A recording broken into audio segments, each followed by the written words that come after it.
Hello, everybody. I'm just going to wait just a couple minutes here while everybody logs in.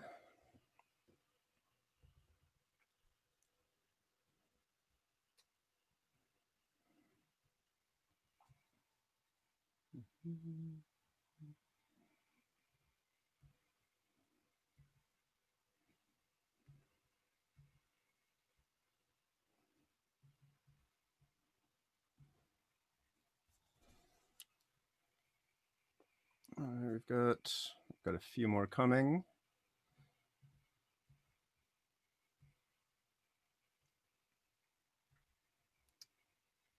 Okay.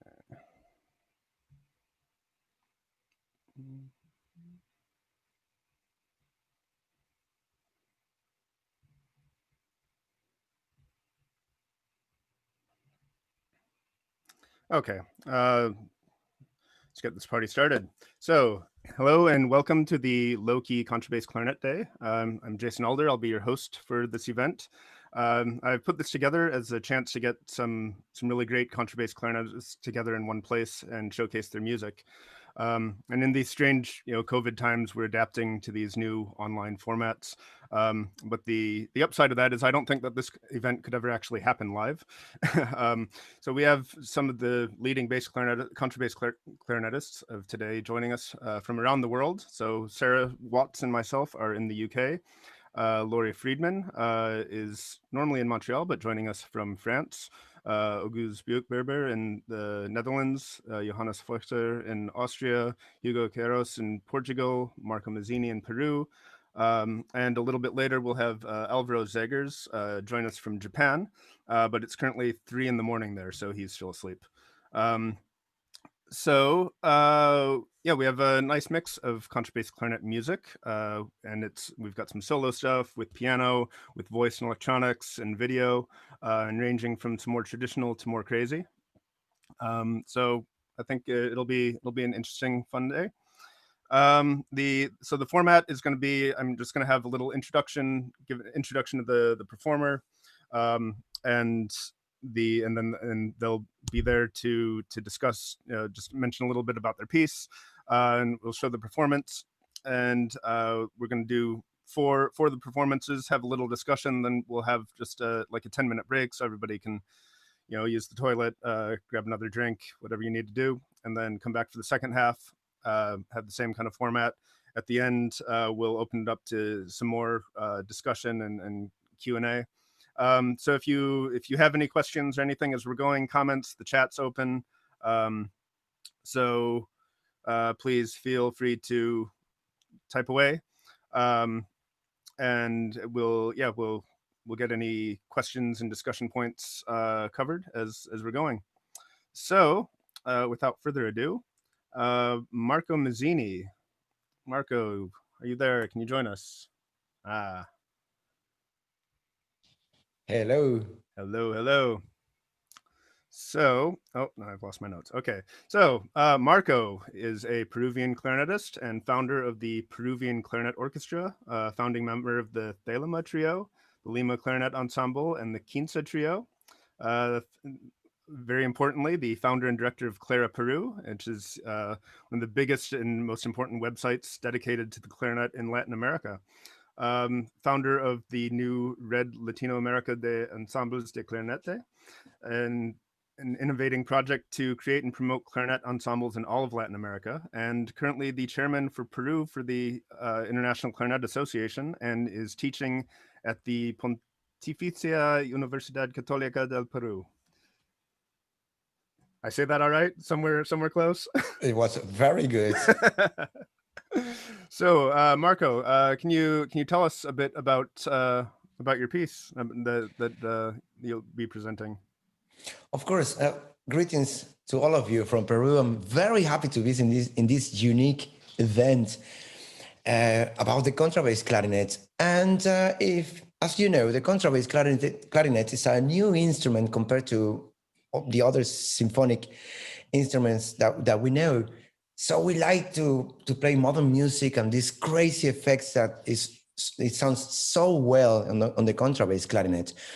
But at the same time, I thought, what can I share with you so you can see the whole picture, what is capable, the contrabass clarinet, not only the modern language, but also a more lyrical side of this instrument.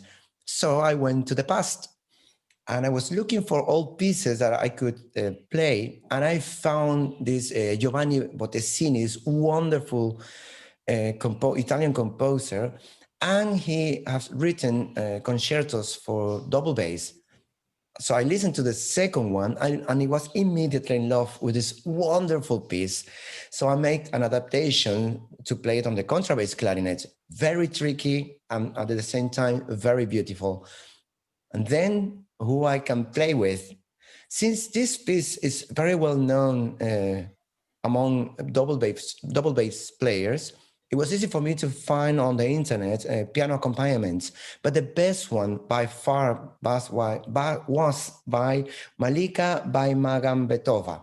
She's from Kazakhstan, wonderful pianist. So I contacted her and she, of course, said that I could use her accompaniment to make this special video for all of you. So I'm very happy to present you the Contrabass Clarinet Concerto, the first movement by Giovanni Bottesini, which is an adaptation from his second double bass concerto performed by Malika and Marco Antonio Mazzini.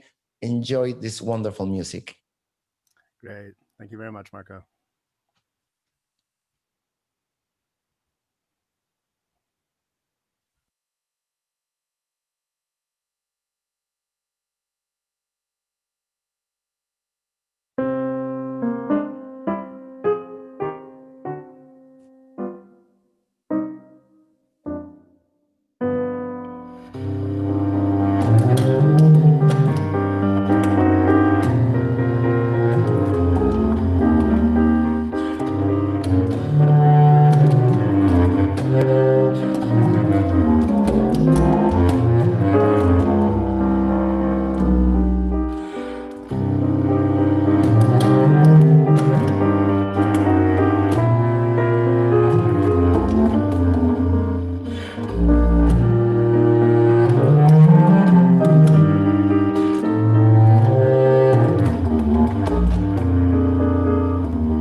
Okay, great, thank you.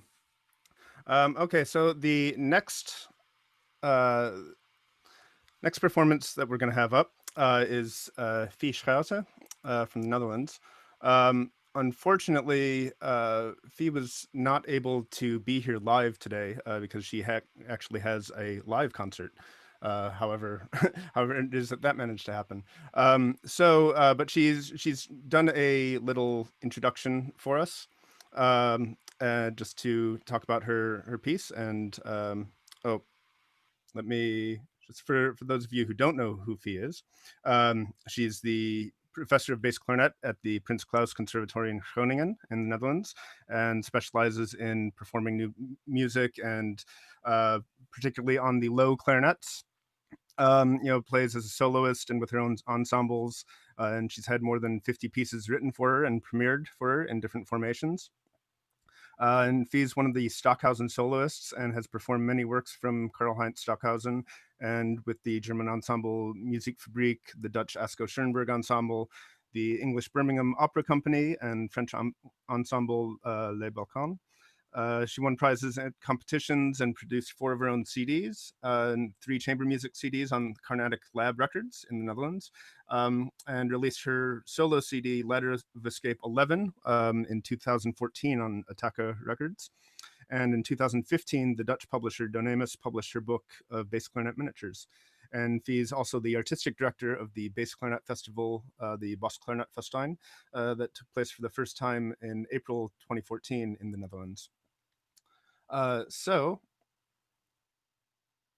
without further ado, Fie Schouten.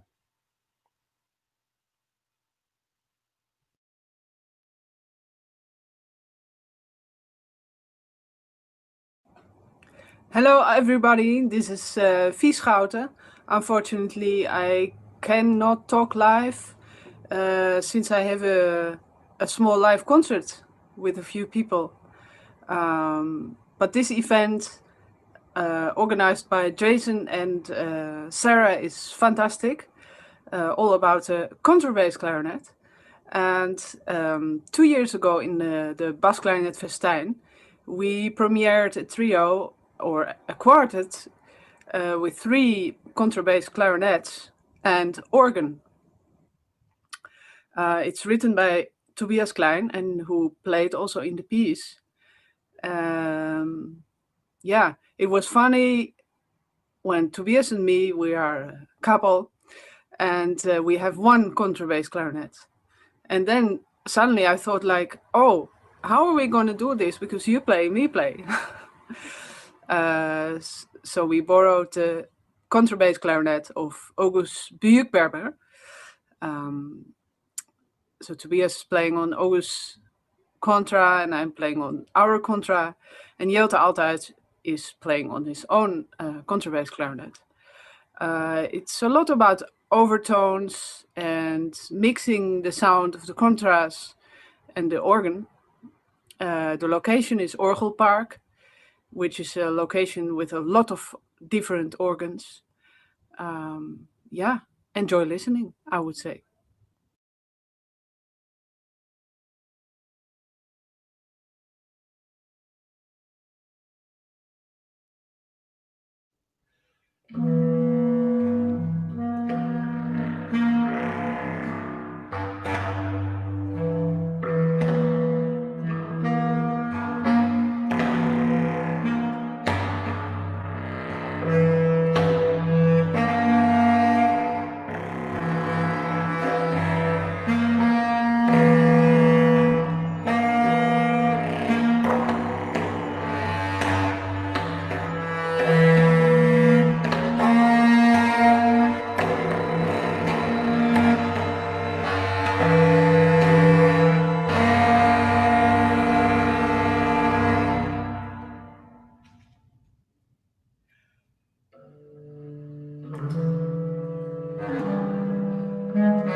Okay. That's great. Okay, so moving on. So just for everybody, put if you have any comments, questions about the pieces or anything, throw them in the chat if you're on Zoom, or the comments if you're on YouTube. And we've got two more for this half. Then we're going to have a little discussion, and then have a little bit of a break, and then come back with the rest. So up now, we have Hugo. Hey, Hugo, how are you? Hey, man. Nice to see you. You too. I'm very Right. So Hugo is a Portuguese clarinetist and focusing on bass clarinet, contemporary music, and improvisation. He studied with Nuno Pinto in Portugal and bass clarinet with Ernesto Molinari in Switzerland. Are you in Portugal or Switzerland now? At the moment, I'm in Switzerland. At the moment, you're in Switzerland. Great. Right. And it's taken part in the International Ensemble Modern Academy, and besides playing solo, works with Ensemble Modern, Lucerne Festival Alumni Ensemble, Ensemble Proton, Collegium Novum Zurich, Vertigo Ensemble, the Gruppo Musica Nova, and was it in 2018 released your album Time and Motion? Yeah, exactly. Yeah, lots of great works for bass and contrabass clarinet. So yeah, great. What can you tell me about your piece? Well, lovely to be here. I'm thrilled to see so many contrabass clarinet things, and so many new pieces, some that I knew, some that I didn't know. And about the piece I'm performing today, kind of. So it was so Miguel Azguime, the composer. He's a Portuguese composer working a lot with electronics, and he promotes a lot of new music in Lisbon. He has a concert series, and so for a while he was asking me and challenging me to do a whole program with contrabass clarinet, and well, I accepted, and finally we found a date.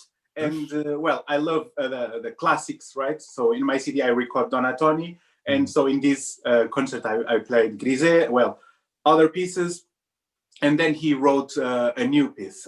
We met a few times, and he was fascinated with how fast actually the instrument can play, and with all the huge range, right? And with the possibilities about harmonics and multiphonics. So, well, he put everything into a new piece with electronics. And basically, he about the electronics, he's always very keen about not having pre-recorded electronics, so everything is live. And the way he writes his music, normally it's that a piece works without electronics, but the electronics, it's kind of a second layer that comes on top of the solo. So this piece actually could be played without electronics, but the original and the version that he likes the most, it's with electronics. And the recording we are listening today, it's a recording from the premiere, which was in December last year in 19. Okay, great. And is it using the live electronics or with Max MSP or? Yes, exactly. Yeah, great. Cool. Okay, well, without further ado.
Okay.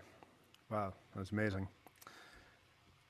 So next up, the next is actually a performance of a collaboration between myself and Oguz. And Oguz is a Turkish clarinetist and improviser and modular synth and electroacoustic musician and visual artist, and doing all sorts of things, living in the Netherlands, which is where we met quite a while ago. It's recorded over 50 CDs, including on ECM and Blue Note, and his new book Spirals is published by Donemus in the Netherlands, which explains his improvisational systems and was one of the elements that we worked with when we made this piece together. So Oguz, do you want to talk a bit more about the creation of the piece? Absolutely. It's wonderful to be part of this amazing community. And the title of the piece comes from this sketchbook of mine. And the piece basically incorporates my visual art, which I pull out from this sketchbook, which you'll hopefully see in the performance. And the video is basically based on this sketchbook, and the audio part is incorporating Jason and mine contrabass clarinet playing based on notation, as well as graphics core and some rule-based systems I threw out at Jason, which mainly uses elements from my book, Spiral. And yeah, I hope everyone enjoys it. And if there's more questions, I'm happy to chat about it later. Yeah, we'll have a chance there at the end to discuss more. So great, here we go.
All right.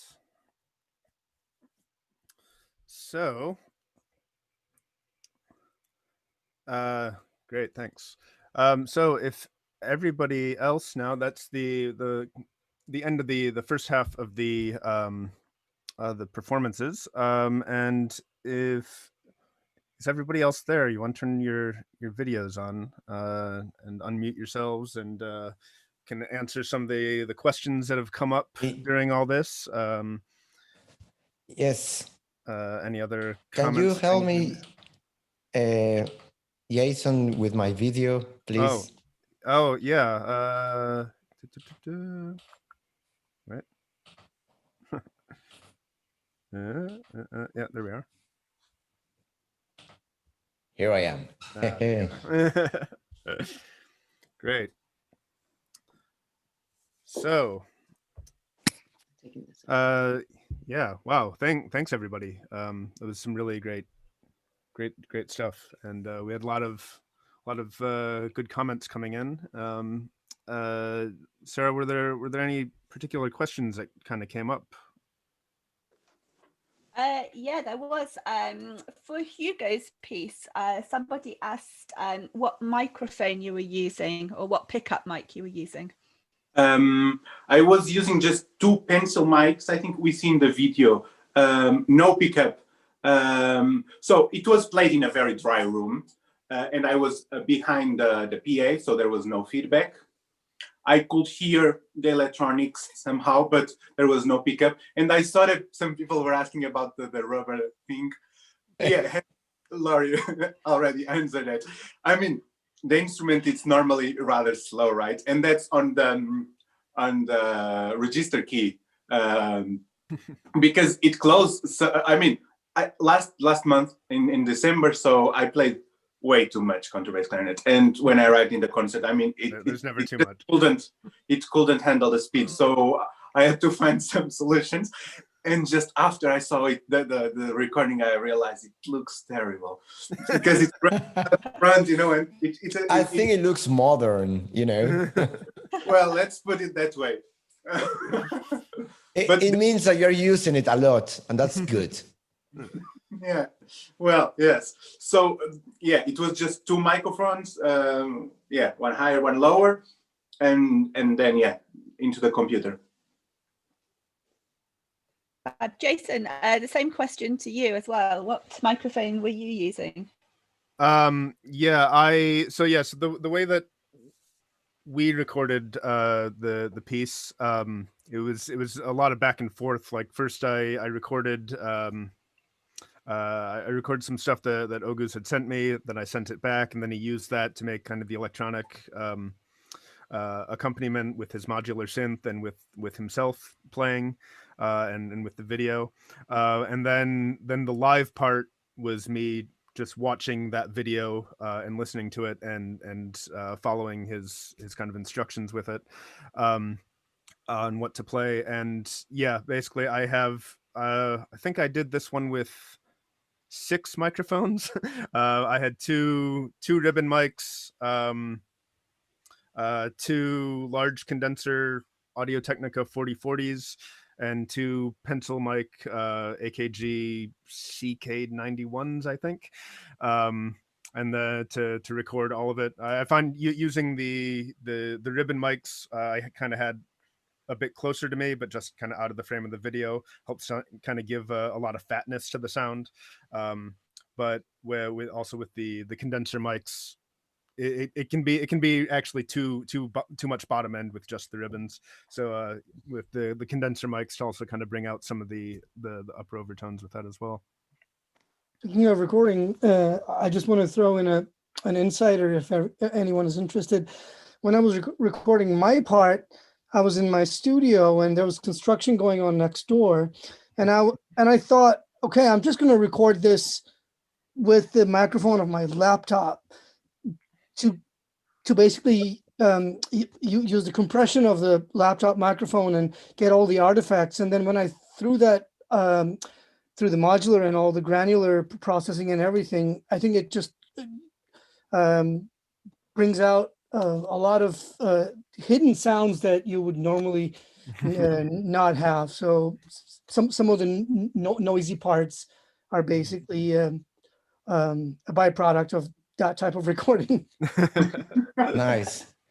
Well, I was telling Jason that also when I was recording this, you heard the first piece, very traditional, lyrical. Just that day, I had only one day to make the recording. Then just next to me, it started a construction or something. Someone was drilling on the wall, and that was that was difficult, but it's still challenging. And I would like to present you here. I have this is Malika, and she's a piano player who made accompaniment for me. So she's fantastic, and you can download the piano part of the Bottesini on YouTube. She's fantastic. Good, thank you. There's another question for Hugo as well. For a piece like yours, how is the notation with all the extended techniques and free time? And how do you practice a piece like that? So I found this score. So the score looks normal. Let's say it's just very long, but so it's you can't really see, but it's very normal. It's very traditionally notated. So for instance, where it is. Well, if the time is over, just let me know. But there is an instruction page where he has like different, so air, half sound, full tone, these kind of things, and gradually going from one to the other.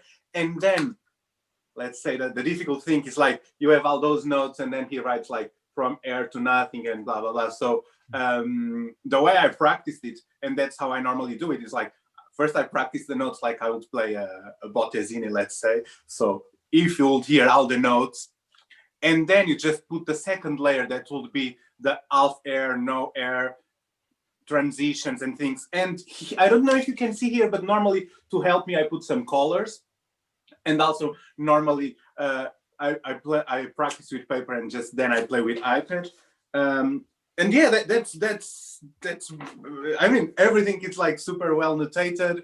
A lot of things are 4/4 bar, it's rather simple, and there is a part where I use again colors, but where he notates the kind of harmonics he wants. So he puts numbers from 0 to 4, where 0 will be the normal sound, 1 will be the first 2 harmonics, so first and second, not first and second because it's only an even, but the first and the second you get, then the third and the fourth, and I think we have 4 or 5 layers, so you need to find the range of it and then play with it. And once again, I did the same. First, I just practiced the notes, and then again, I put some colors to help me what is what. But the notation, it's rather conventional. And then he writes kind of a second layer of effects on top of the notes. If it's clear. Okay. Did you trigger the effects or some changes in the patch yourself, or was it all done by your partner on stage, by the composer? Yeah, it was all done by the composer on the effects. So there was just a little, because he always has this intention of the music when it's live with live electronics should be kind of a chamber music. So he really wants in some parts that you actually react to the tape. And I mean, there isn't much where you can react because mostly it's just going forward and forward. But there are a few places with fermatas and things where you need actually to see how much input you gave to the mixer and how much are you getting. So you wait till the sound is off, or you start still with sound. Then there is this part which we had like a day and a half to rehearse, plus another pieces. But there is a kind of a small interaction between, not small, I mean rather big interaction between the electronics and the tape and the live played by me. But I didn't have any influence with triggering or whatsoever. But there is that possibility to play it, triggering it yourself with a pedal or something. It's not, I mean, I would say yes. It's not prepared yet. The patch is done in a way that you have a guy doing it, with volumes mostly. because he's controlling a lot just with faders. So the input comes, and sometimes you already have the input going to another effect, but the output of that, it's still sounding, so he wants it still. It was a lot of chamber music. I mean, of course, it could always be made a new I mean, the piece could even be played without electronics, and sure, it could be played with a patch and just with a pedal, and you will need to find a compromise. But I don't see why not. I mean, it's there isn't like effects super complex. It's rather basic sounds and basic granular things and things that Jason knows better than me. So I won't say many names, you know, but it could be done, sure. It's funny. I have a piece of Miguel for B flat clarinet. I think I wrote it down. No occulto profano. It doesn't look at all. Yes. It doesn't look at all so standard. Okay. Yeah, it's an older piece, right? And I think he had more time to work with Nuno by the time. It was my ex-professor. Yeah, it's a lovely piece. But that piece, it's triggered with a pedal, right? Yeah, that's what I thought. I've not played it.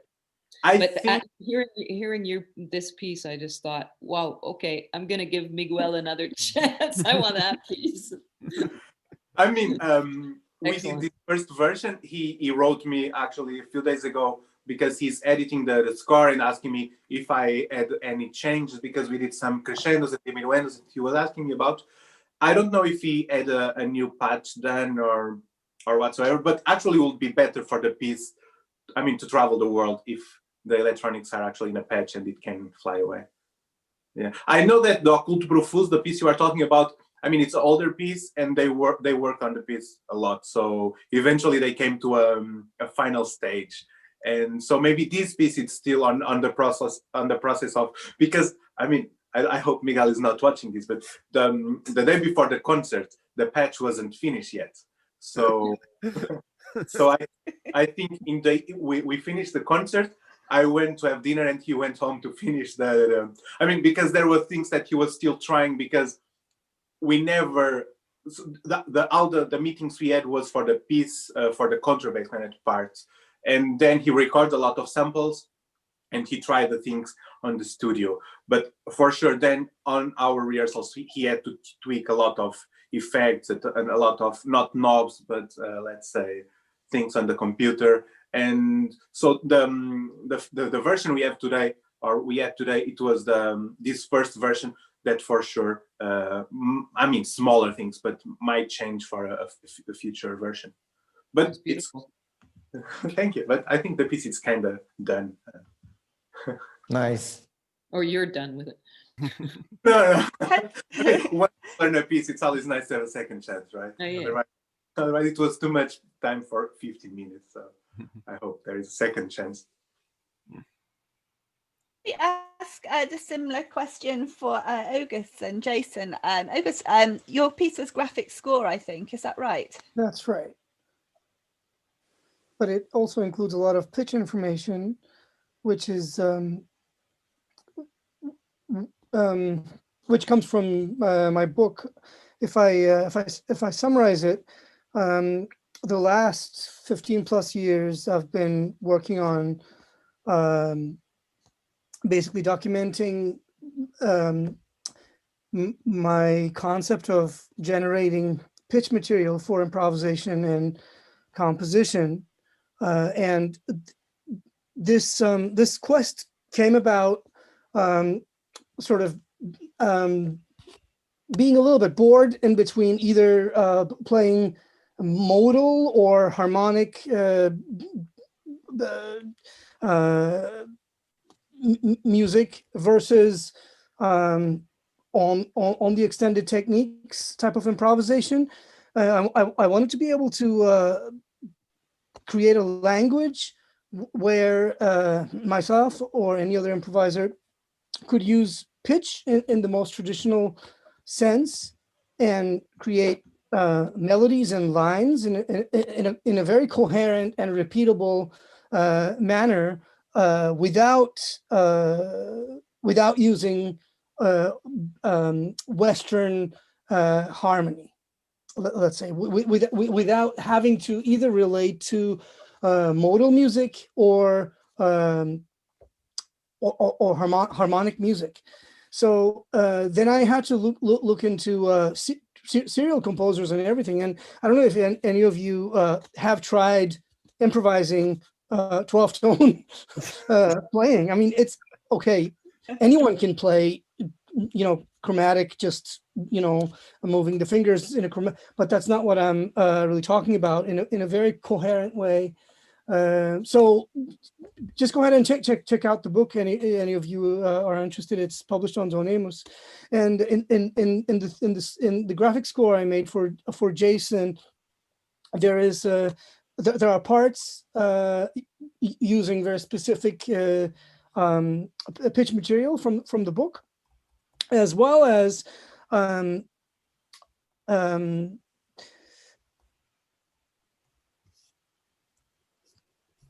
dear mentor is Lawrence Butch Morris. I have worked with him in the 90s.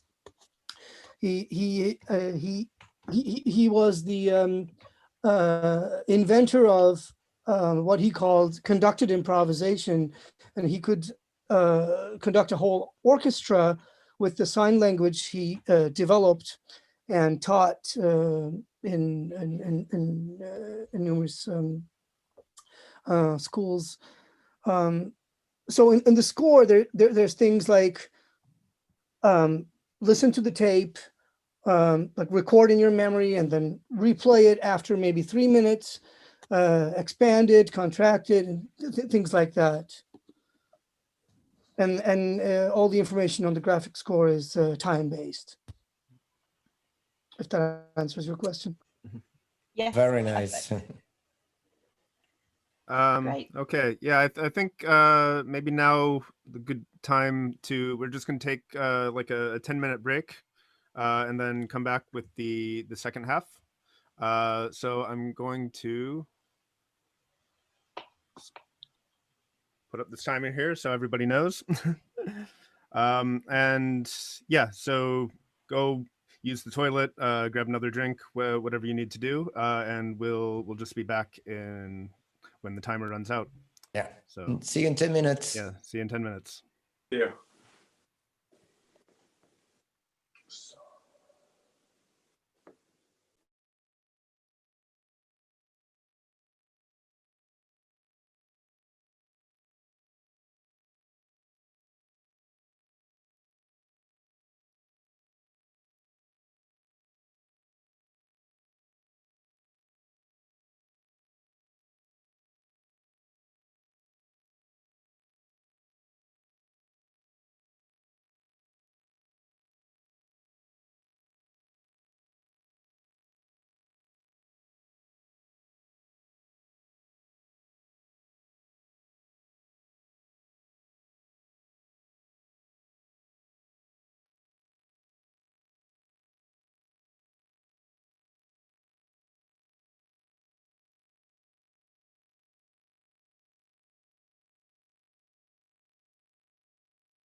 ready to go again, I think.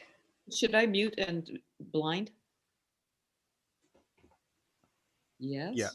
Yep. Oh. Go ahead.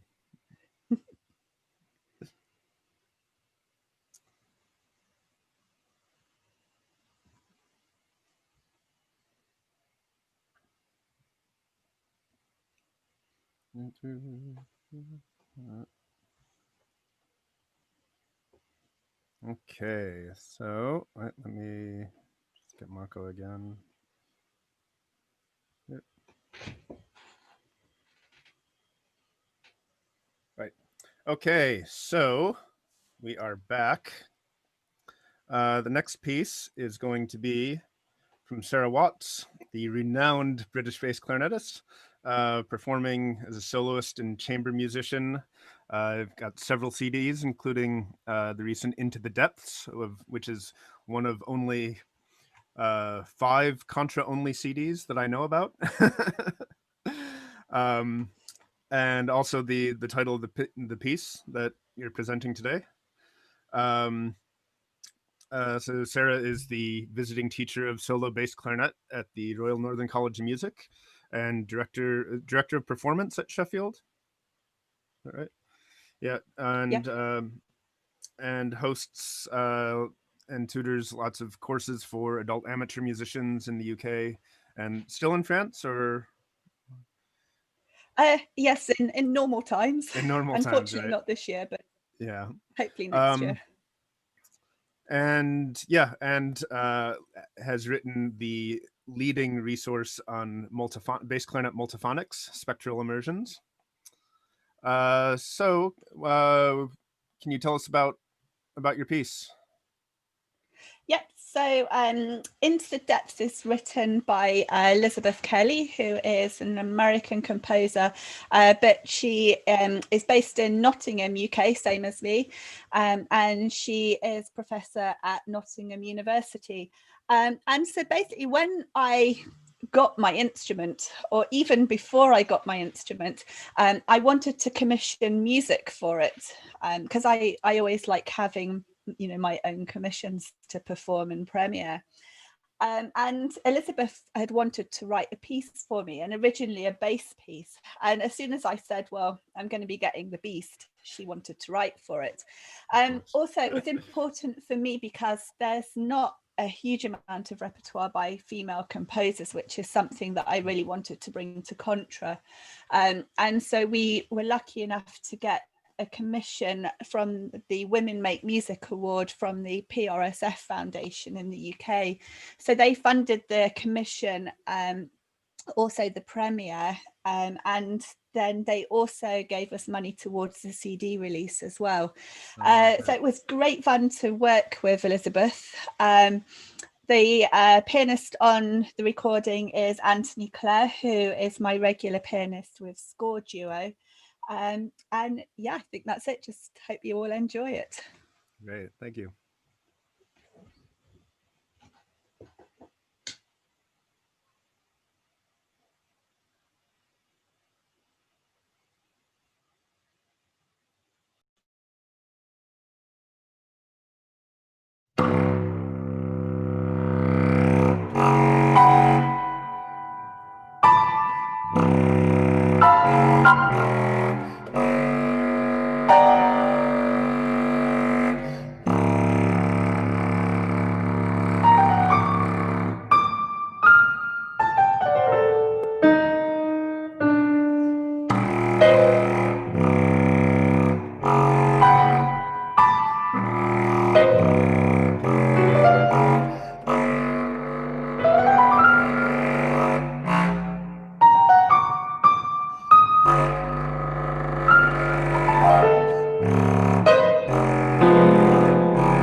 Okay, thank you, Sarah.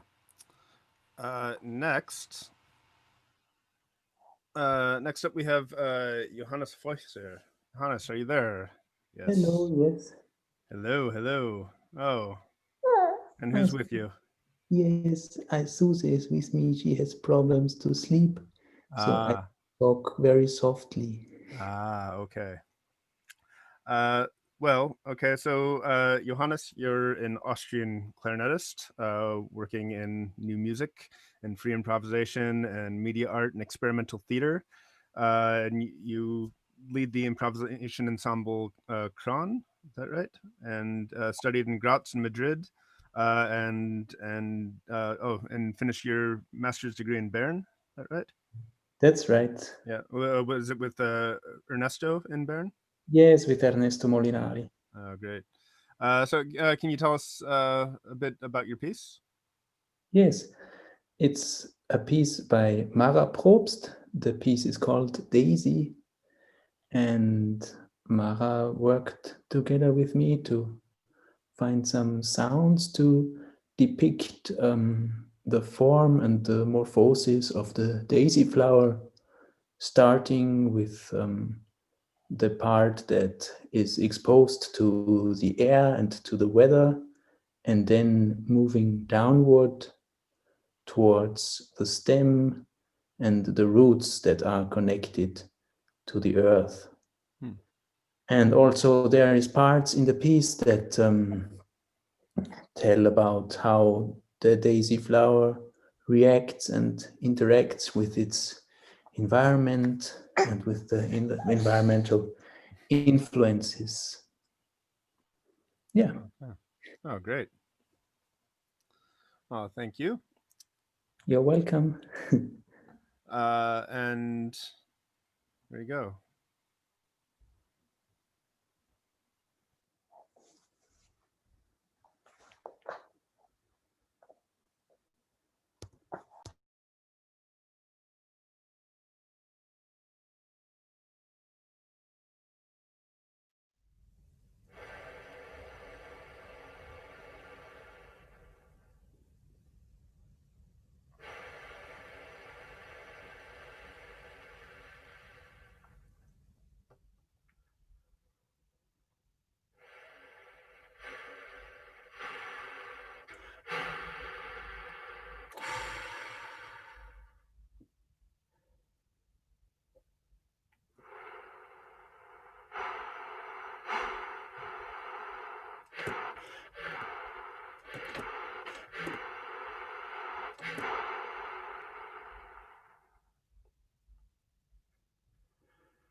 Jason, Aha. I think you need to unmute yourself. Yep, thank you. I knew that was going to happen at some point. Right, so let me try again. First of all, welcome to Alvaro. Good morning. Hello, everybody. Good morning. Yeah, Alvaro.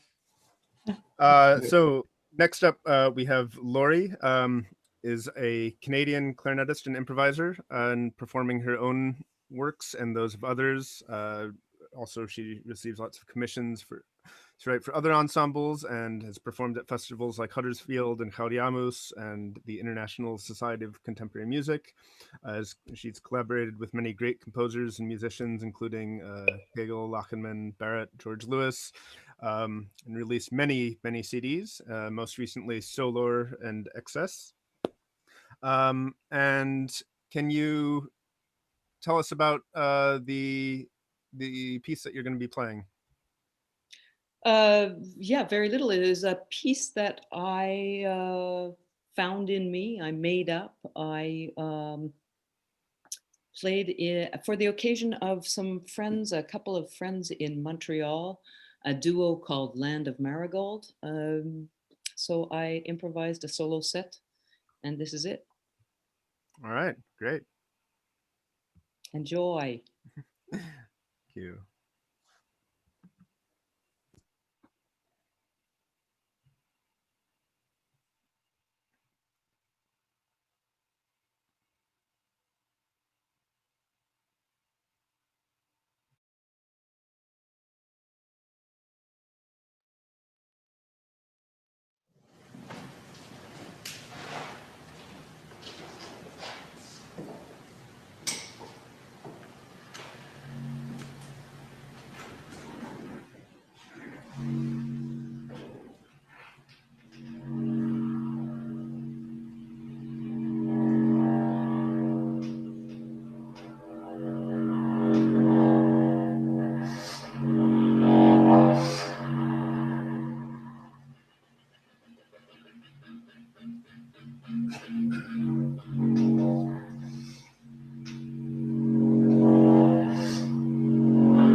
Now I remember to turn my mic back on. Okay. Wow, it was amazing, Lori. Thank you. All right. So next we have Alvaro Zegers from Duo Mutis. Alvaro, are you there? Yes, here I am. Ah, there you are. Great. So good morning. It's very early in Japan right now. Yes, 5:11 in the morning. Wow. But Thank you so much for... No, thank you. Yeah. I'm so happy to be here. Yeah, well, great. Yeah, we've been having a great event so far. So you play with Duo Mutis. Mutis? How do you pronounce it? Mutis? I pronounce it like the French way. I'd say Mutis. Mutis. Okay. All right, and it's it's a duo between you and Ayumi Maisato, and you are originally from Chile. Yes. And you guys did you guys meet in France and put this duo together? And exactly, at the conservatory. Yeah, great. And yeah, the kind of the main thing with the duo is you play contemporary music, but also branch out into other genres of classical and Japanese traditional music. Exactly. Some arrangements. Sorry, just waking up. Sorry for the English. Some arrangements. Japanese traditional music, and also, all the music we have for voice and clarinet, Mozart, Spohr, Schubert, etc. Oh, great. What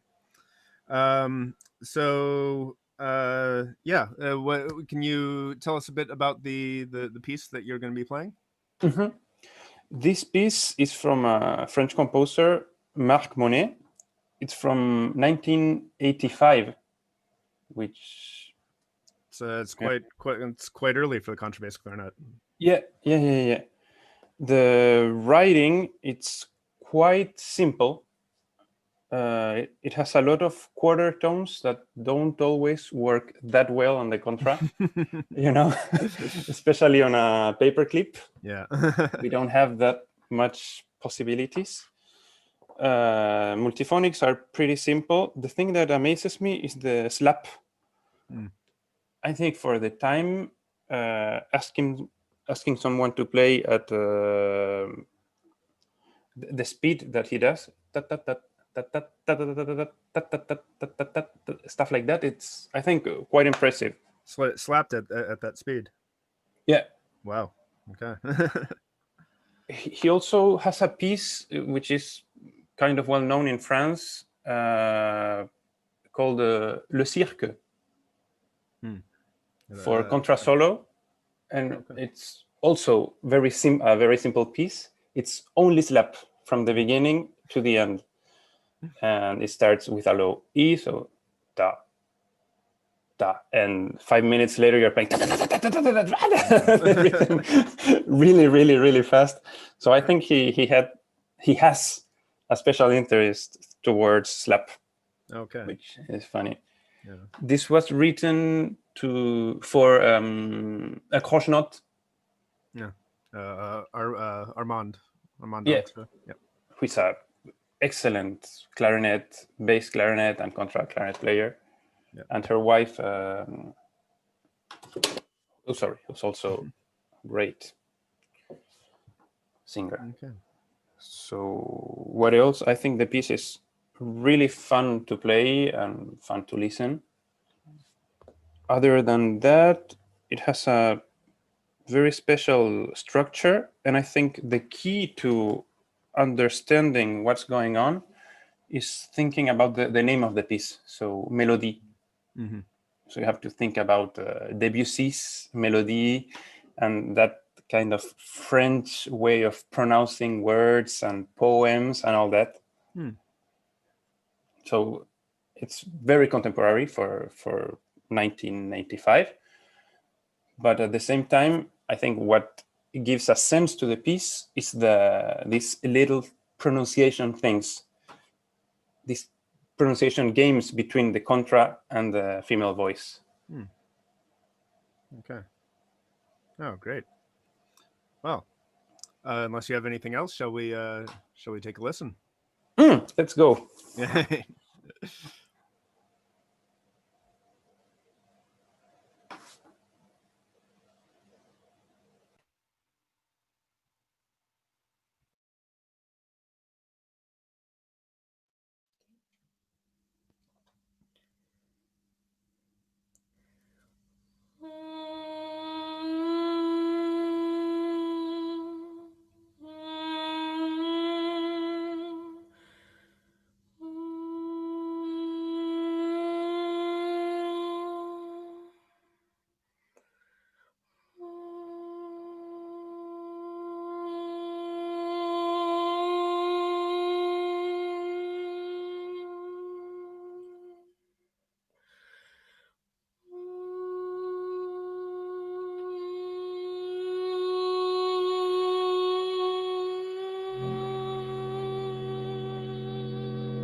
Wow, thank you, Alvaro. Thank you for Okay. listening. Oh, that's great.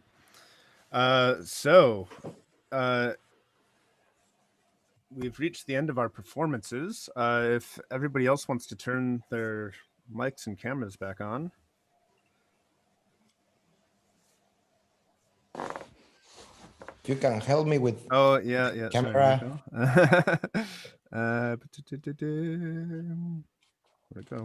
Oh, yeah. Go away.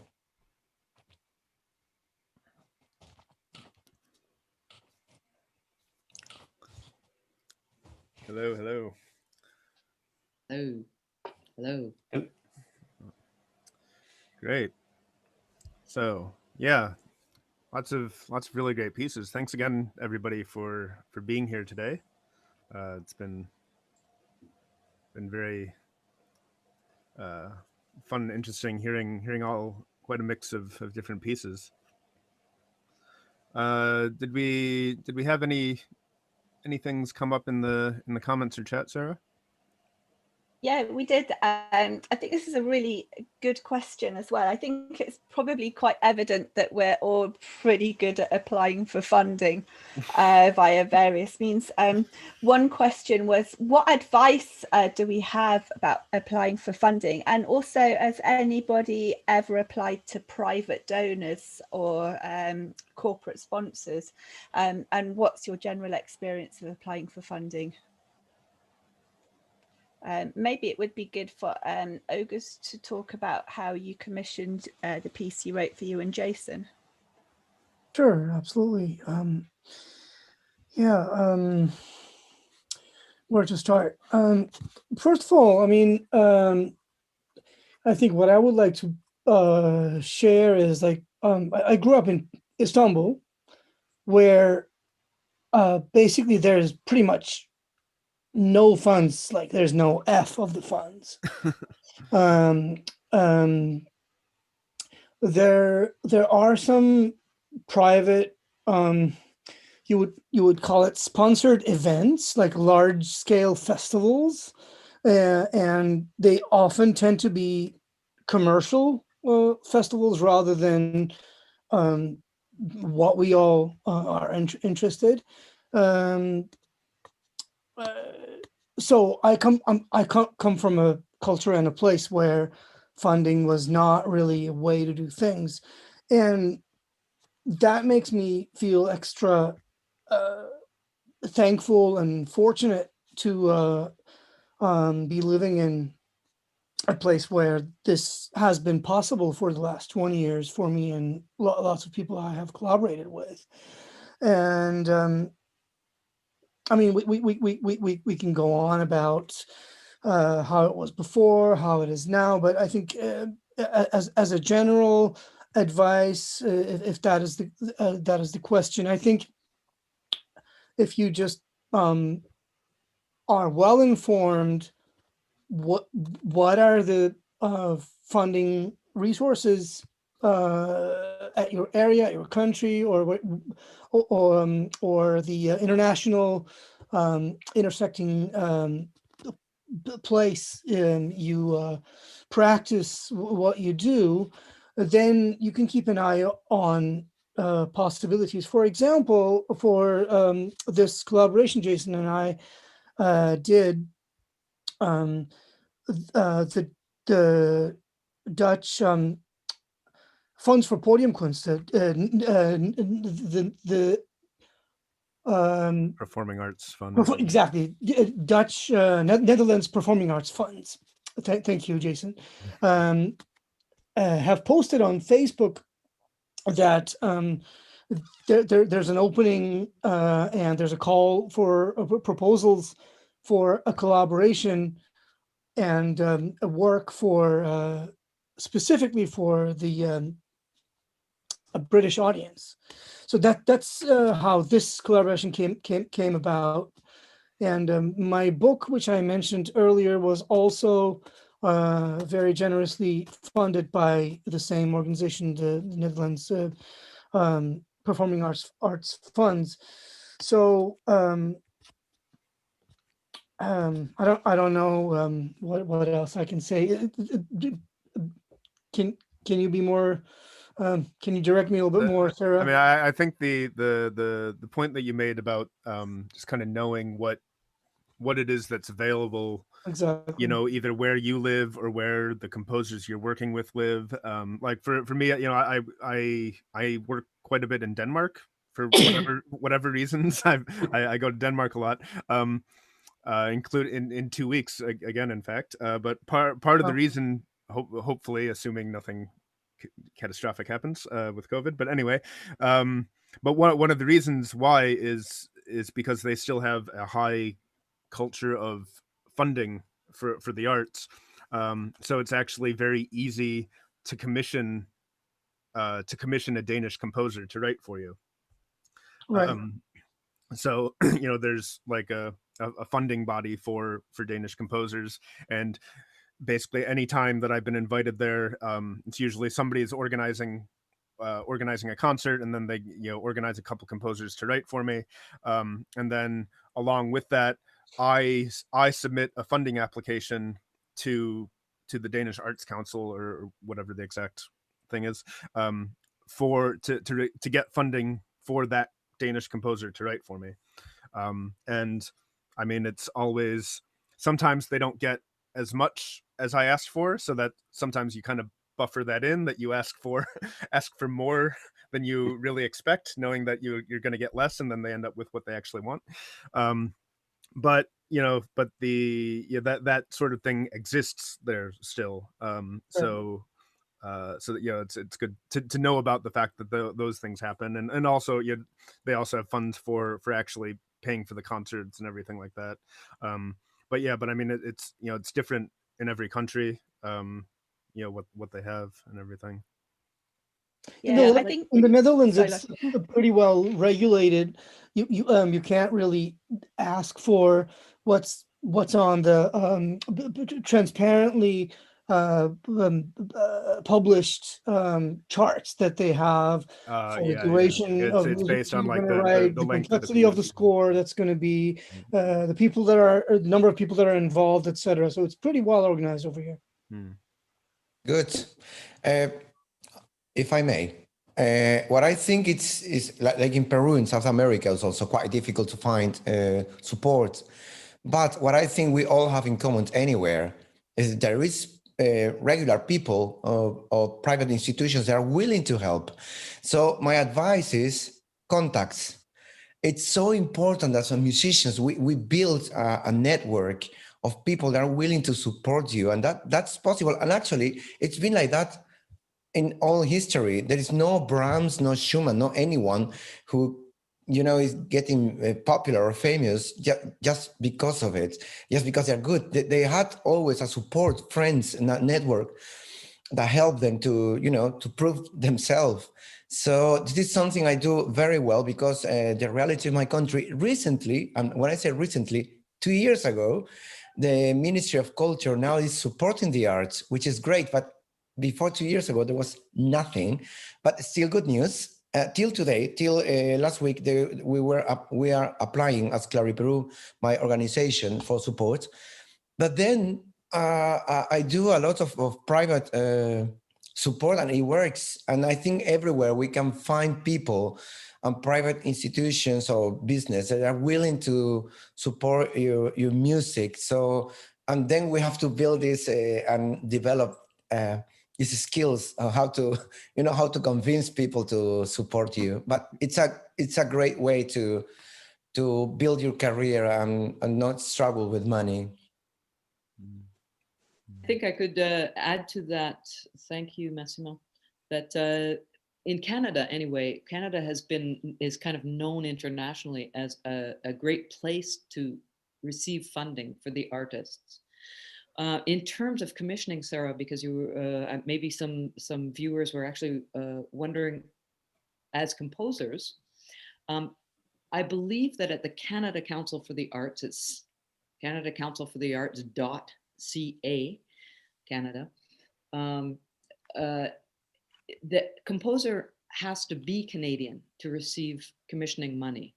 However, there are loopholes in that, because the Canada Council is extremely supportive, as is the Quebec Arts Council, for the performers to work with international composers and other performers. So I, for instance, would be in a position as a commissioner to be able to raise funds through the Canada Council if I could work with, in collaboration with, an international composer. What would be required is kind of a guaranteed premiere of that work in that country, which can be worked out in any number of ways with the fundings of concert presenters, etc. I mean, it's kind of tricky, but I have spent most of my career fundraising, obviously, because of this crazy wacko music that we do.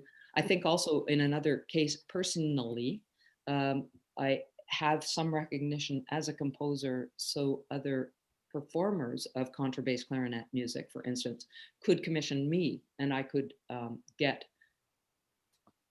enter a competition for, and it's received very strongly if the commissioner is from an international country commissioning a Canadian composer.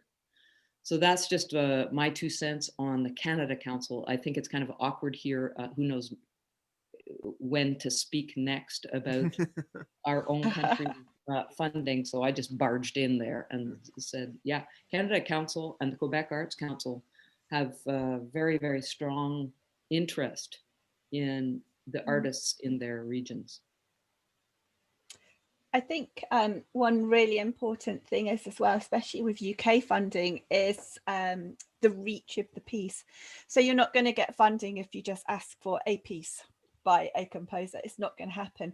So how is it going to get out there? Where are your performances going to come from?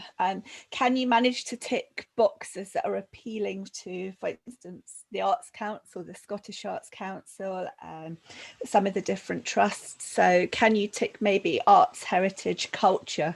I think that's important.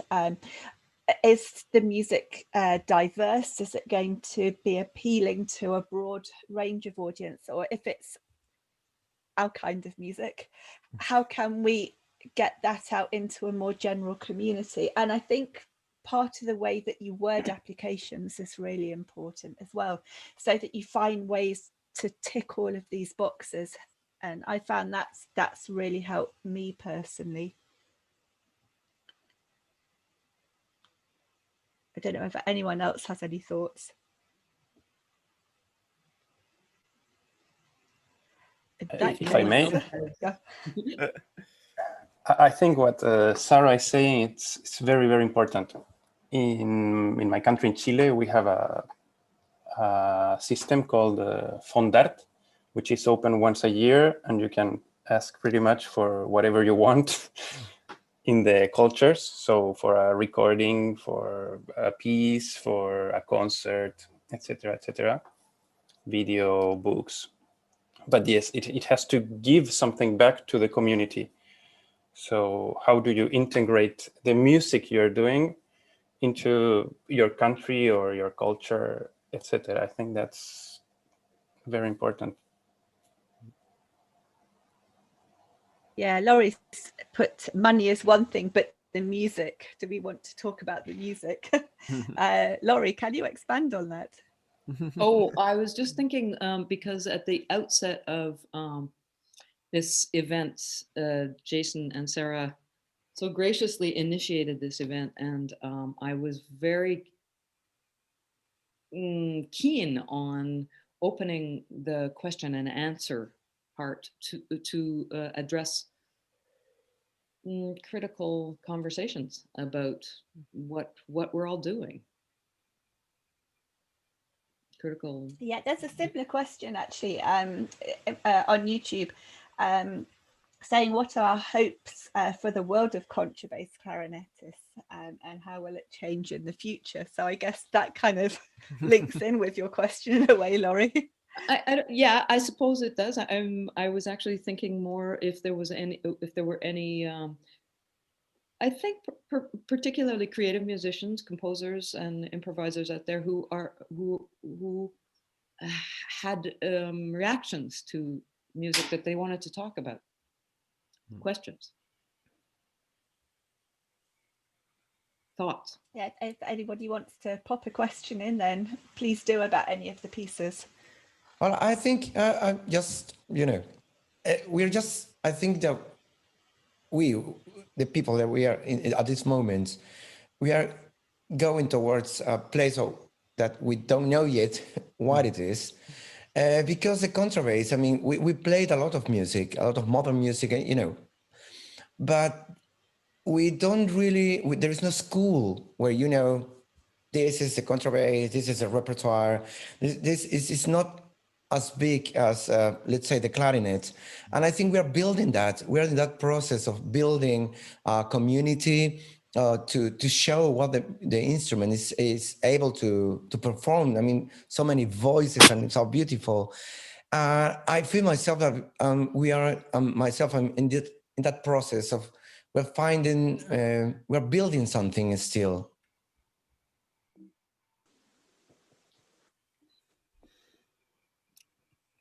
Yeah. Does that imply a goal, an end?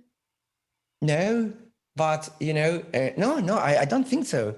I think it's about if somebody else, if we want to promote the instruments, we're trying different musics, and if somebody else wants to join us or join to perform this wonderful instrument, how do you start?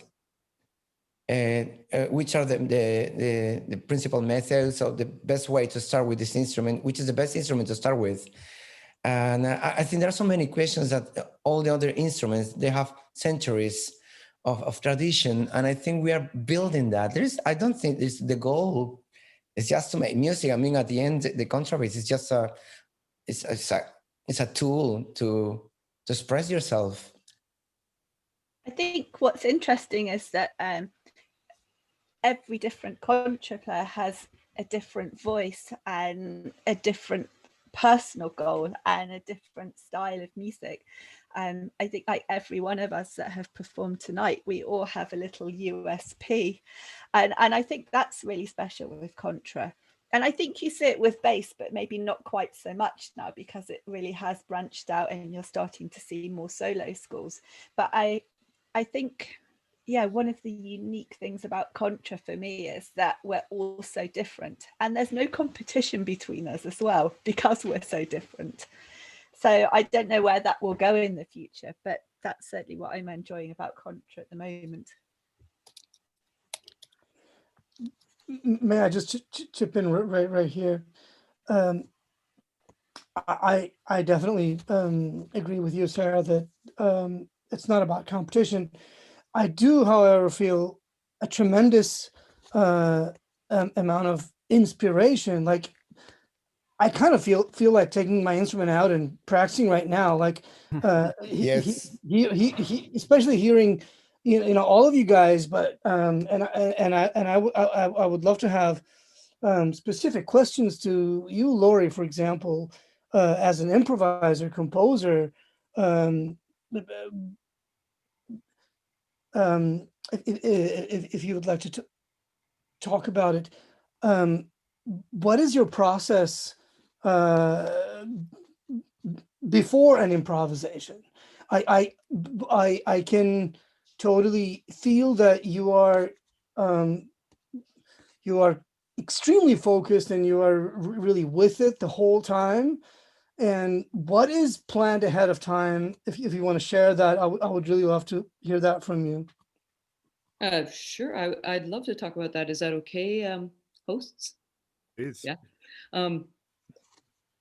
My first impulse is to see if I bring myself to, okay, I've got the horn, I've got the public, go, is listen. Mm-hmm. Is to listen to what's in the moment right there, right before, like split seconds before the first sound happens, wherever that is. And then I just follow it. I feel a little bit like I'm an anteater, you know, and just maybe slightly behind the idea, just following it. That actually reminds me, I think the first time I ever heard you play was at the in 2005 when Sarah organized the World Bass Clarinet convention in Rotterdam. Rotterdam. Yeah, I think that was the first time I saw you play live, and I remember the thing that you said right before you played was something exactly along those lines, like, this is going to be a piece which is created in this moment right now, and like exactly what you just said. I mean, it's very rare that I would introduce a piece that I don't know. Yeah. Well, you did that time. Yeah, maybe I think I remember that was a kind of a landmark, maybe for that whole series of festivals, in that there weren't any, or I don't remember there being any free improvised music performances in the history of that conference, and so I felt that I maybe needed to explain myself, which is always a disastrous thing. I relate to that. Yeah, I think it's still the same to some degree in many places. Music conservatoires, I'll probably end up getting into trouble, but I feel that improvisation is such a strong tool. And I think even after what's happening at the moment with COVID and, you know, seeing, you know, the decimation of our industry, there's still so much emphasis on orchestral excerpts. And, you know, this is a perfect time, I think, for educational institutions to really look out the box and think, okay, how can we give people more skills? You know, this is a perfect time for improvisation, contemporary music, creativity. And I find it so frustrating that many places still aren't doing that and still want their students to practice their orchestral excerpts. You can tell I'm frustrated, can't you? I think that's the strongest point of, that's the strongest point of improvising, I mean, exploring the moment, that you just let yourself go. I got a little bit that sensation too with the piece of Alvaro. That was really beautiful. I know it's written, but it almost sounded like they were improvising. It was a duet. And that was really beautiful, Alvaro.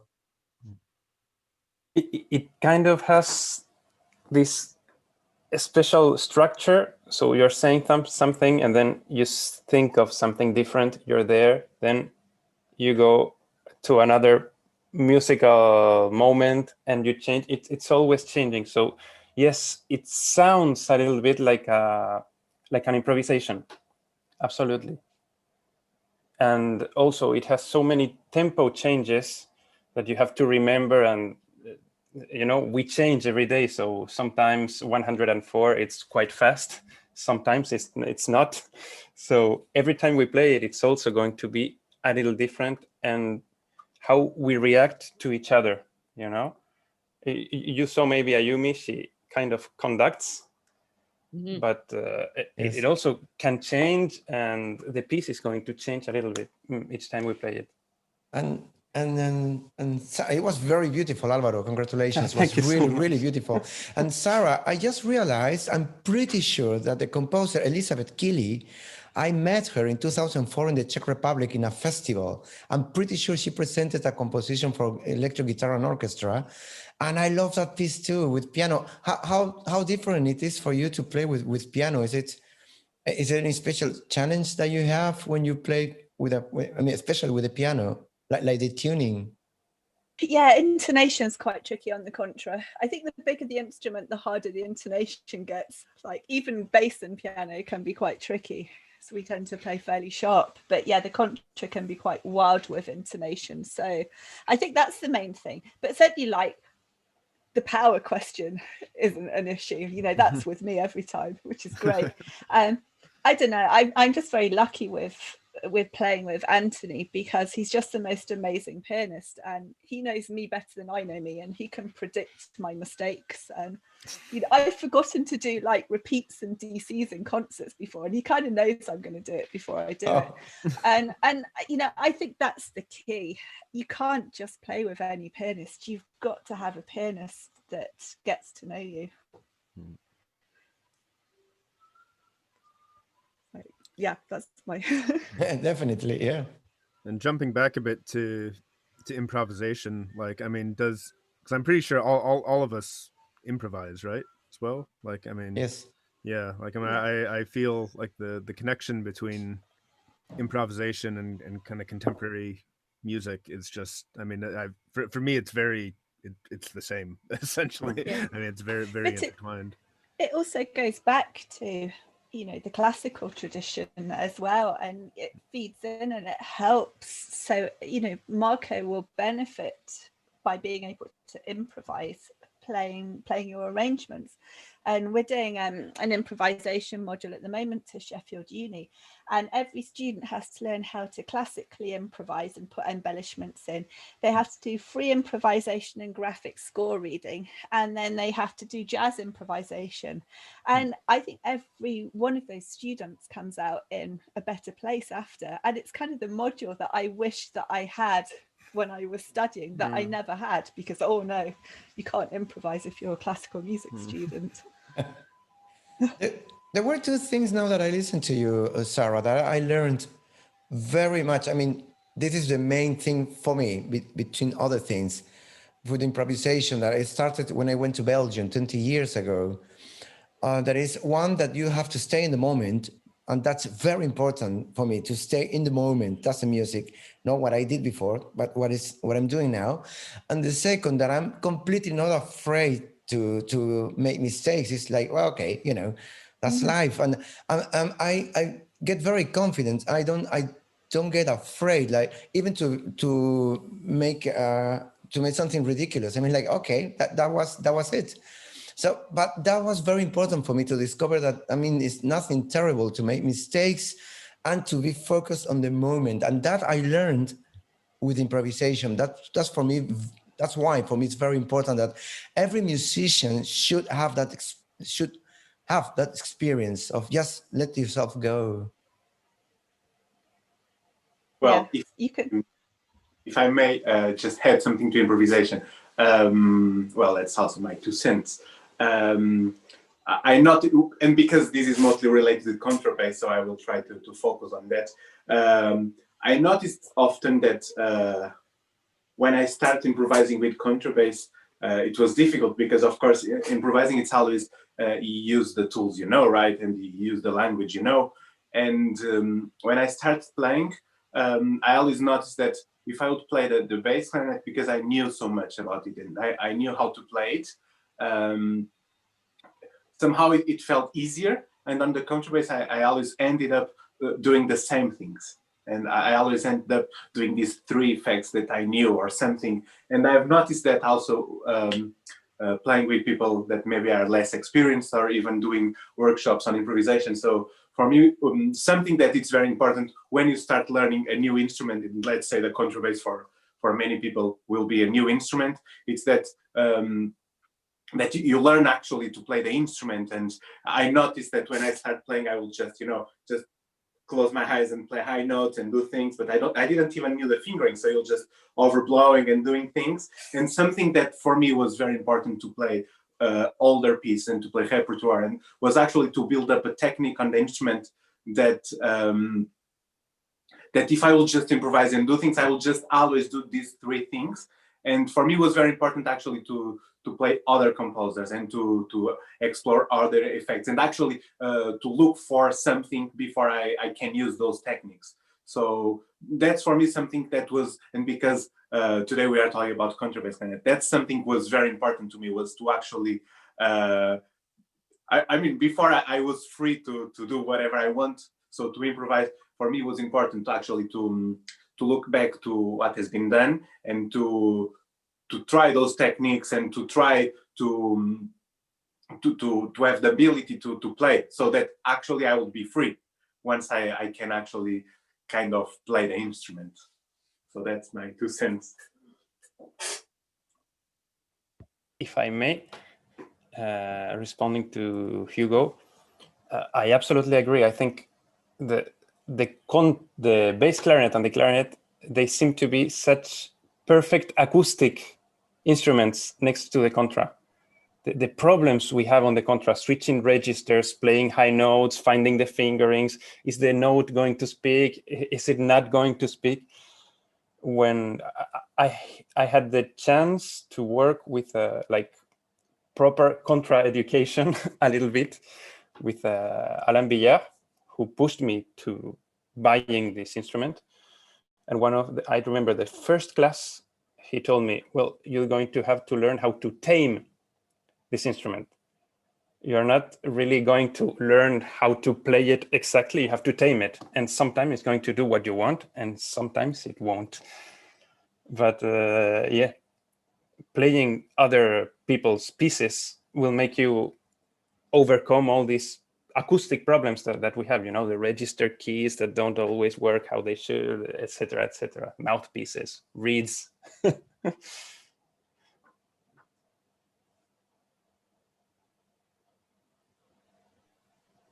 I was in Portugal once, also playing somebody else's instrument is an interesting thing, because it works completely differently from your own, especially when you get into nuances.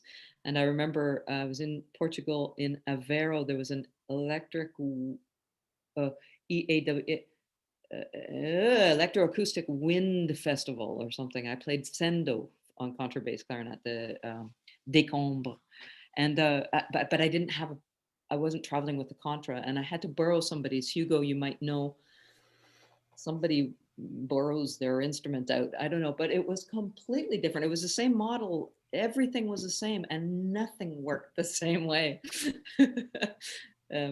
So that's another great tool, is to play not only somebody else's instrument, but also some other instrument and improvise on that, because you bring what you have.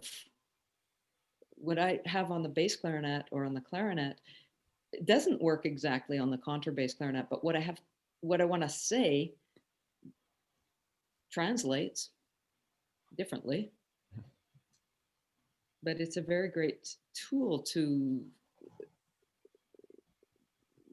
traverse the instrumentation, the instrumentarium, and develop a creative voice in improvisation, right? In any kind of music.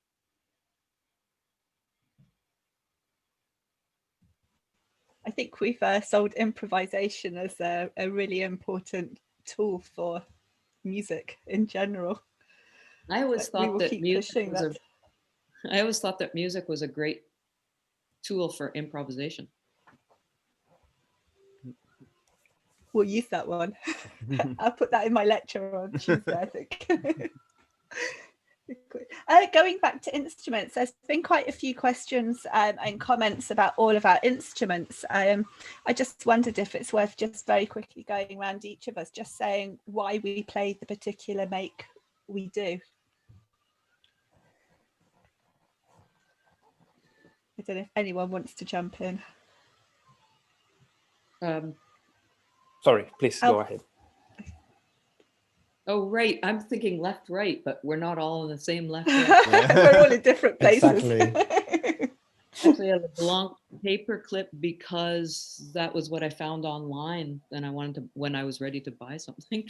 But I did play a plastic contrabass clarinet in Amsterdam. I found one 30 years ago from the conservatory in Amsterdam, and I want anybody to know, and maybe Marco, the instrument that you were playing on, was it plastic? No, this is metal. Actually, I've been lucky enough to, for many years, played on a Selmer and then in LeBlanc for about 8 years. And then I tried this one. For me, it works. It's made of metal, but the mechanism is the same as a bass clarinet. So it's not like the LeBlanc has, it's a tricky system. I think Alvaro knows that too. But this one is, it's like the bass clarinet, but made of metal. And it works for me. It works very well.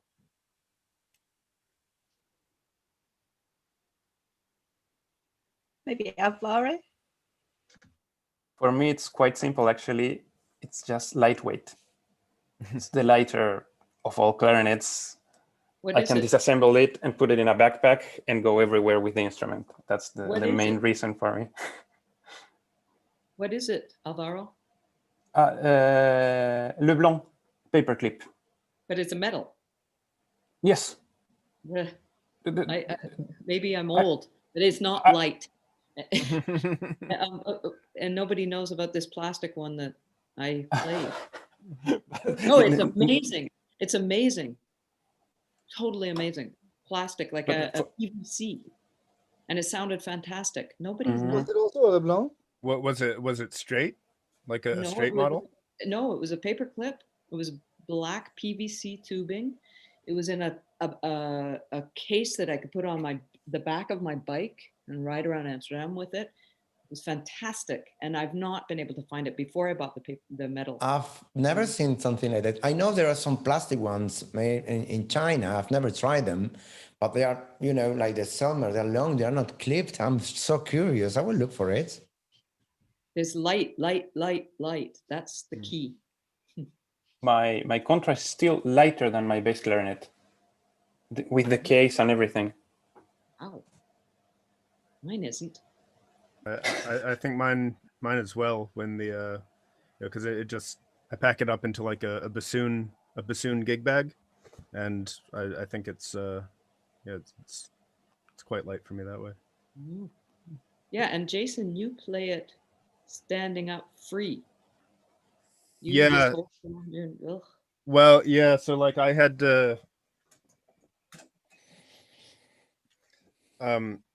like this is where the normal ring is, but it's completely useless. Like I don't even know why this ring exists. So I had one put on down here, and then I just use I have a harness, like this Jazz Lab harness. Yeah. I mean, when it feels light when it's on my back in the case, but when I play it, it does not feel light. It's definitely and that might be the density or something like it, because it's a lot more weight in a smaller size. I don't know, but it gets very heavy when I wear it to play. But it's a good motivation to get some muscles, Yeah. Do you anchor it on your thigh? Do you? Yeah, a bit. Like I use this, like the ball end, and I kind of like. Yeah, I've tried that. Like I just. Okay. And how much weight is on your neck on that thing? On that loop? Well, because I use a harness that goes around here, so it's not on my neck; it's all on my shoulders. Yeah. But but I mean it's all the weight. Yeah, I will not recommend to try with the neck. It's really painful. I tried and I will not recommend. I think what Jason is saying, I also got a special one that comes in all the upper part of my body, and that helps a lot. That's what I have too. Yeah, for the bass clarinet, the Van Doren. Even with bass clarinet now, I'm sitting down more and more because my back just gets worse as I get older. So even with bass, I'll do more and more concerts sitting down. But contra, God, it just crucifies me walking to the station, let alone anything else. But I love the Selma contrabass and the rosewood, and for me it was the sound of that, which is why I ultimately went for that one. Johannes, you're on the LeBlanc as well, I think. Yeah, it's what I got for the money that I had. And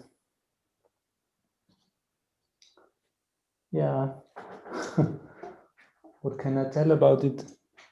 But Johannes said the recording, I mean, your sound was very beautiful, very beautiful. It's because for this recording, we used a wooden Selma contra. Okay. Yes, I didn't play this instrument on the recording you heard. I didn't have it then. I bought it now only recently. So. But now, anyway, congratulations. I loved the sound of your recording, and I'm getting so nervous to see your instrument dancing behind you. It's because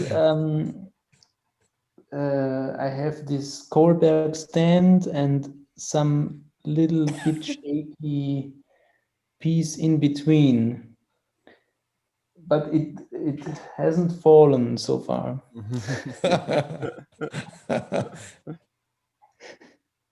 I should improve on that.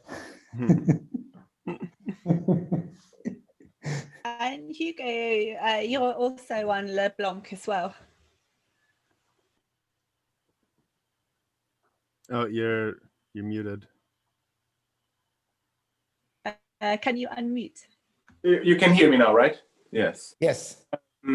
So I started playing on a Selmer back when I was student, and so I have played the Selmer, I have played the Eppelsheim, and I've played the LeBlanc. And personally, I own a LeBlanc because it's just convenient. So, I mean, what Laurie said, I would hate just to go to a gig and just arrive there and have an instrument, you know.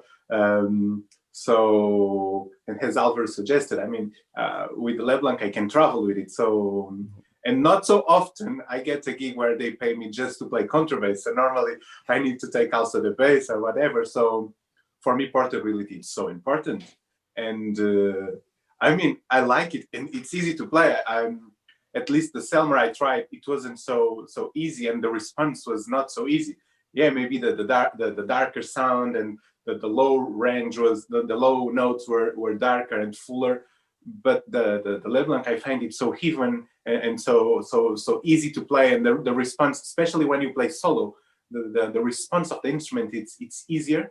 So for the moment, I will keep mine. I maybe will repair it because it's not in the best shape, as you saw, but I'm good to go. And I play with, I already talked with Jason because I made a video about it. I play with a long peg, so I don't have the weight. I mean, I mean, maybe Laurie, you have something inside your instrument because the instrument shouldn't be that heavy.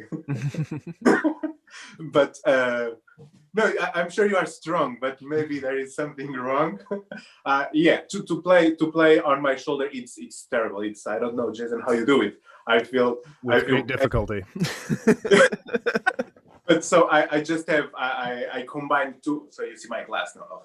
I have two pegs. One goes inside the other, and so when I put both together, it's a small peg. So I put it inside the case. I travel with it, and then I just extend it, and I have a very long peg to play. So I don't even. I saw that you were using a chair, Laurie. So I went a step further. So I have like a longer peg, but basically I play with the same system as you do.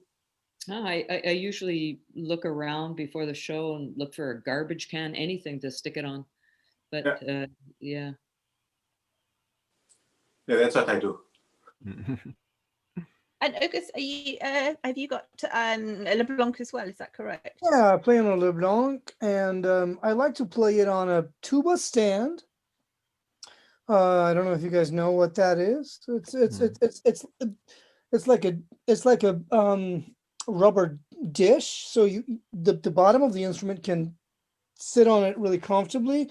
That way, I actually can move the instrument so it doesn't feel as rigid as having it on a peg, and I don't feel so comfortable having having a really long peg. This tuba stand is a little bit of a big thing to schlep around, but for me, it's worth it because I have neck problems. I can't I can't put it on me. So it works for me. And the reason why I play on the LeBlanc is primarily it was because what was available, what we could afford at the time, and I got used to it. I grown to like it and build a relationship with the instrument, and I like the sound, the response, and all of that. It works for me. So just Maybe. I don't sell it, but you see, this is really the inner part. So I slide this off, and this one is really thick. So when you use a long peg, as August was suggesting, it's wobbly, but this one is so thick that I can't move this one. And then I just slide the second one in. I don't sell it. This is not market. No, absolutely. I just don't feel comfortable. Also with bass clarinet, I don't like the resistance I get on my jaw when I have the instrument on the peg. That's probably why I and when it comes to I'm going to say something controversial. On the bass clarinet, I basically play on a low E flat instrument because it's just lighter.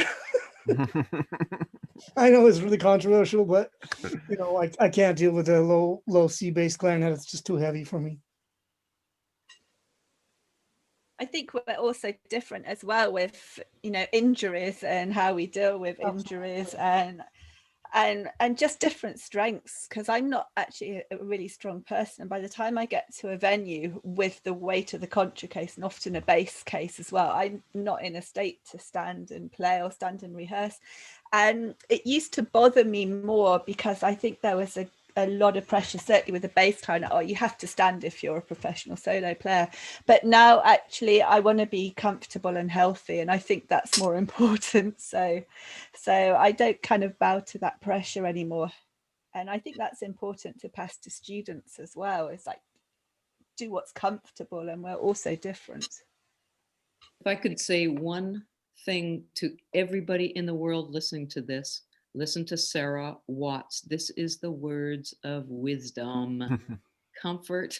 It's the words of pain as well, because actually there's nothing worse than living in pain, and I think quite a lot of us do. So get yourselves good physio and maybe we should leave the final words with Jason, who has far too many contrabass clarinets in the background, and he can explain which is his and why he's so greedy. Yeah, so as you can see, I have three, one of each of the low C contras available, apart from Ripamonti, which barely exists. But yeah, so the LeBlanc paperclip is the one I primarily use, and for a lot of the same reasons. It's the portability. Like I can, when I just have it, I can fit it into a small bassoon gig bag. But I've even had I've had a custom case made that holds the paperclip, my bass clarinet, and clarinet all in one, and I can fit that on an airplane.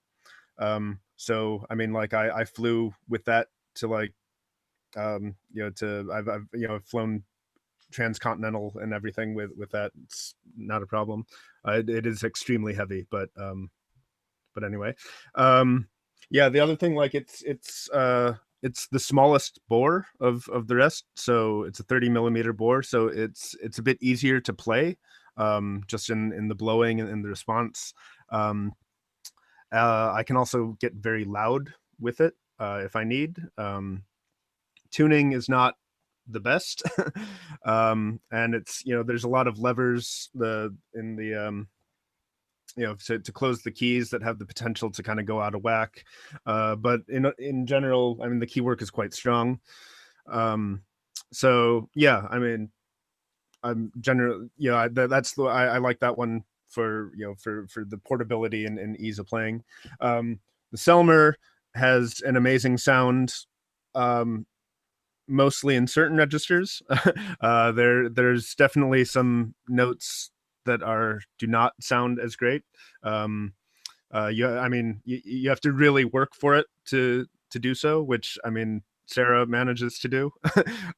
But for the throat tones on it tend to be quite problematic. And also, it's just, it's big and difficult to travel with. And because it's wood, it can easily go out of adjustment. So you kind of have those things to think about. Like you really have to be a bit of a repair tech on your own to know how to fix things if they go out of whack. The Eppelsheim is the other one. It's the same as Marco's, but this is one of the older ones. So it's gold, and it's exactly the same, but Marco's just has the black lacquer, which was because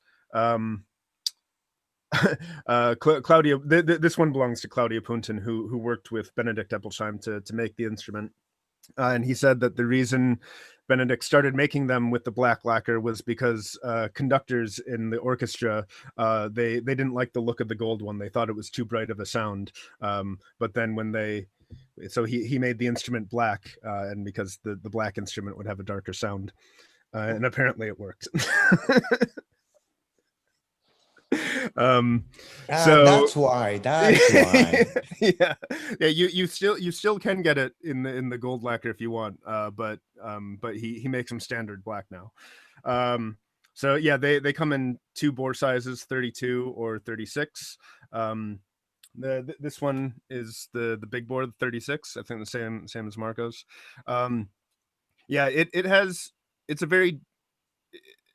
It feels very different to play this one compared to the others. It has a very kind of darkish, kind of warm, fuzzy sound to it.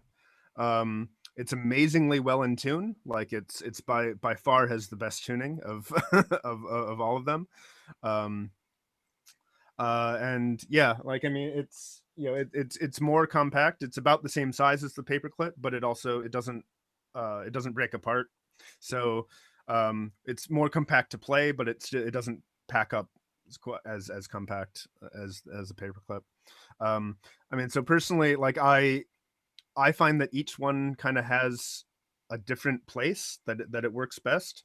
So like for playing like contemporary music, and the portability and everything, I like the paperclip the best. The Selmer I think works really well for lyrical solo repertoire, and also blending in like clarinet choir. The Eppelsheim I think would be great in orchestra, because it plays so well in tune, and they're all great for solo repertoire, kind of.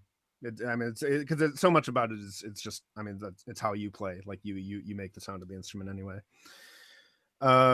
George just asked any thoughts on the Linton. So I also happen to have an Orsi Linton contrabass clarinet, which is this beast of an instrument with an enormous bore, 40 millimeter bore. It's massive. The mouthpiece actually engulfs my other mouthpieces. George made me reeds especially for it, because this oh wait, here, okay, I've seen your pictures, Jason, of these reeds. Yeah, they're huge. This is a clarinet reed. This is a normal contrabass clarinet reed. This is the reed for the Orsi Linton. What a monster! Come on! It's ridiculous. It's ridiculous. Yeah, I have this instrument kind of. I've a bit of a long-term loan. Somebody let me borrow it, and I've just had it for a bit. I haven't been able to play it much because it needed to go in for some adjustments, which I finally got. Then I didn't have reeds, but Georg made these enormous reeds, handmade, by DIYing some of his reed making machines and everything. Pretty crazy.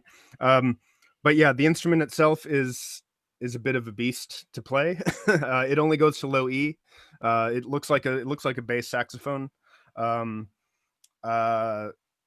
Yeah, like it has quite a warm, round sound, but the response in the upper register is very difficult. But I'm also not sure how much of that is just me still getting to learn this instrument, or I think the mouthpiece probably needs some refacing and fixing up. But it's an interesting instrument to have here with me. And just some people are asking about the Klex. I don't know if Hugo or Johannes, since you guys studied with Ernesto, have you had any chance to play the Klex or anything? Not so far. No. I did. You did. You never tried it, Johannes. You never tried it. No. Oh, pity. So I mean I tried it. I don't know, ages ago. Not ages ago, because the instrument it's recent. But yeah, I tried it.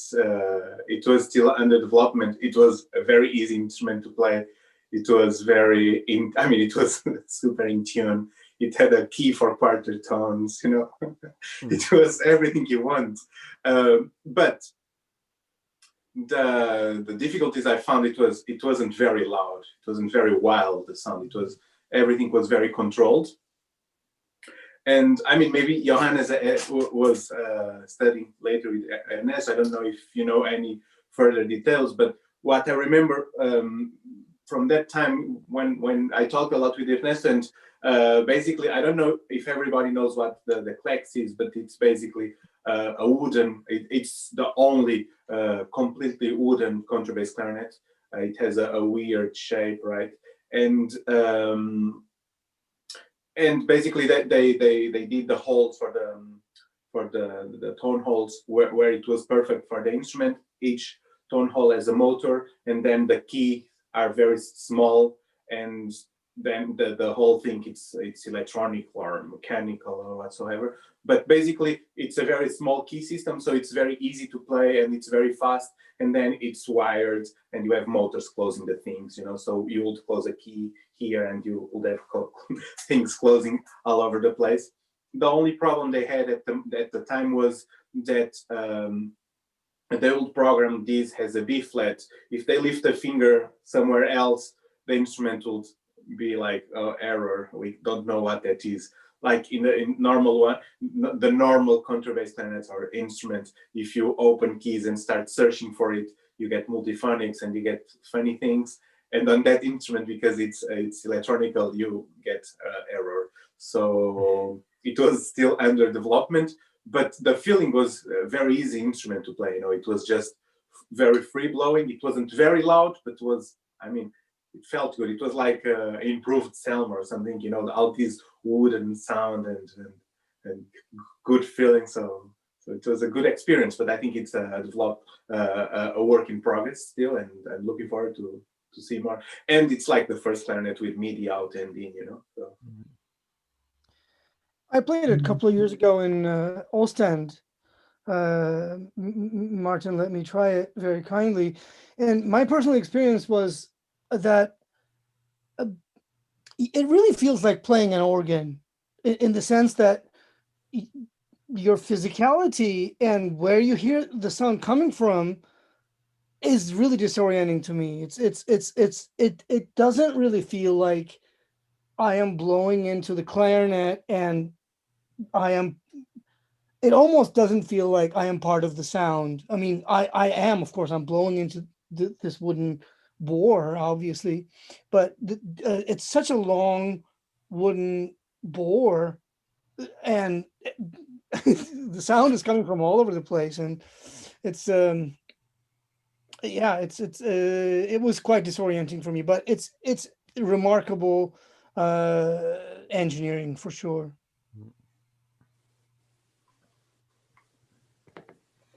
Okay, well, I think if nobody else has any major topics to bring up, it's time to bring this great event to a close.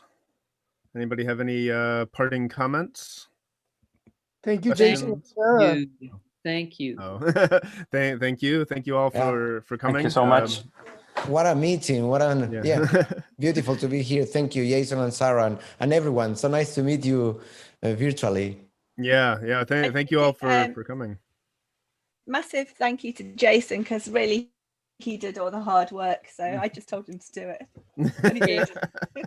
So thank you for Jason. Also, we should probably thank the Royal Northern College of Music for providing the Zoom webinar license for the events. And also good luck to Jason for the rest of his PhD, because that's also the thing that really kind of helped to inspire this. So good luck with the rest of that, Jason. Well, also also actually thanks to the Dutch embassy in the UK, because it was because of that funding opportunity that we took the initiative to set this up in the first place. So but yeah, I mean, it was great that we were able to get so many great players together in one place, and at least some good is coming out of these very strange COVID times. Yes. Is it being planned to do this again in some way? Well, we can see how it goes. We should. I prepare new music especially for the event. Yes, why not? Every next week. Once a day. Yeah, we will have a daily event. Each one will also be 4 hours long, and no, but great. Yeah, thanks a lot, and yeah, hopefully we can get some more things happening, and with any luck, maybe an actual in-person live concert altogether again. Whenever that is allowed. That will be fun.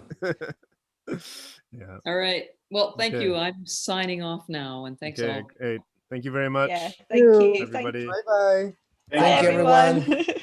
Bye. Bye from Peru. Thank you. Thank you.